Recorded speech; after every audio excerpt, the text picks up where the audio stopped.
Bonjour à tous, nouvelle petite vidéo d'autonomie. Aujourd'hui on revient sur l'onduleur Victron 1200 VA en 24 volts. Et cette fois cela concerne les premiers essais sur table. C'est-à-dire qu'avant de l'installer sur le terrain, je vais le tester et en profiter pour vous donner quelques explications complémentaires. Donc ici l'onduleur est tout off the box. C'est-à-dire qu'il vient juste d'être sorti du carton, il n'y a aucune configuration de fait. Il est dans sa configuration d'usine. Donc l'onduleur on le retrouve ici, avec les caractéristiques rapides ici, 24 volts courant continu en entrée, 230 volts, 50 Hz en alternatif en sortie. Donc on va commencer par l'alimenter. Pour l'alimenter, ce sont ces cosses ici. Il faut donc lui envoyer du 24 volts. Alors nous revoici avec une petite maquette. On a en alimentation en 19 volts qui est hors champ caméra, un condensateur de lissage, une platine d'alimentation ici.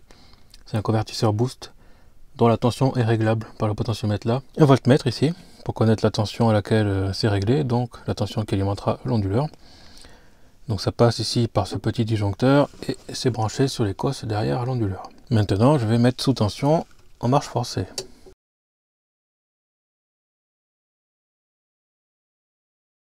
Donc ici on peut voir la consommation à vide. On tourne autour de 10 watts. Maintenant on va tester en charge. Et voilà, donc maintenant sur la sortie ici, j'ai branché une multiprise. Elle a pas mal vécu, hein. Il y a même ici ça commence à cramer. Mais bon, pour le démo, ça ira très bien. Donc là l'onduleur est allumé, et si j'allume la lampe, on a bien du courant en sortie. Là on est en marche forcée. Maintenant, je vais le couper. Et là, je vais vous faire écouter en mettant en marche économique.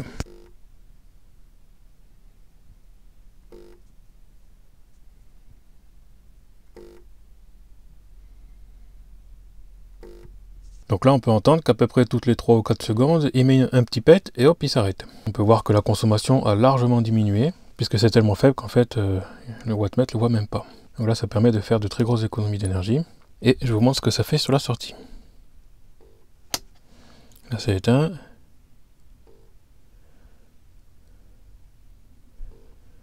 Voilà, donc on voit que ça clignote. Alors pourquoi ça clignote? C'est parce qu'en fait, avec ce mode d'économie d'énergie,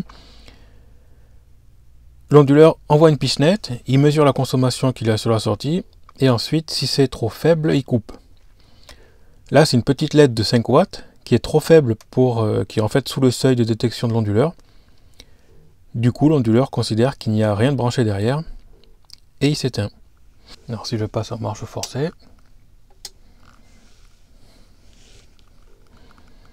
voilà, ça fonctionne très bien. Alors maintenant, je vais rajouter une lampe.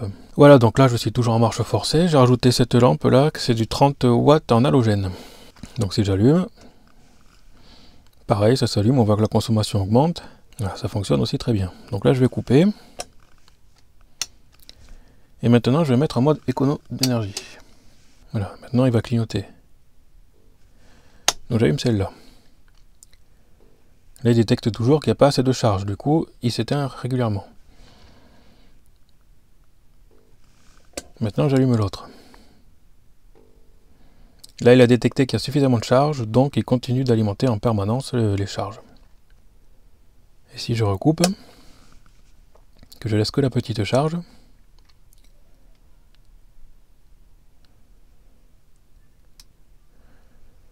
l'onduleur repasse en mode économie d'énergie parce qu'en fait il considère qu'il n'y a rien de branché derrière. Donc maintenant je vais modifier encore la maquette. Je vais mettre en marche forcée. Il faut attendre un peu qu'il démarre. Et ensuite je vais supprimer le jumper derrière. Ça, c'est le jumper qui est derrière et qui en fait permet de piloter à distance, ils appellent ça remote, donc télécommande, pour pouvoir allumer ou éteindre à distance l'onduleur. Donc si on l'enlève, il s'éteint, même s'il est en marche forcée.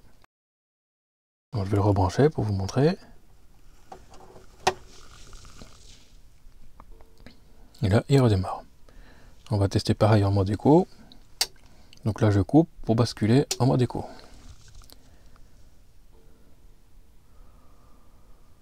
Donc il fait sa séquence de boot en forçant le démarrage. Ensuite, il va passer en économie.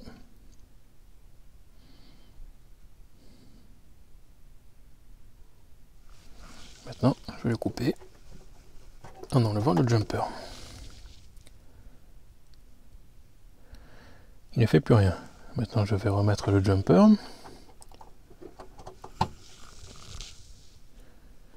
Et il redémarre sa séquence de boot. Pour repasser ensuite en mode écho.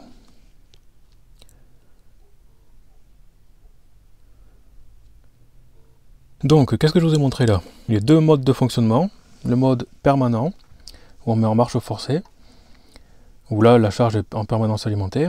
Et le mode écho qui permet de faire de grosses économies d'énergie. À ce moment-là, l'onduleur détecte s'il y a une charge ou pas derrière, et puis il agit en fonction.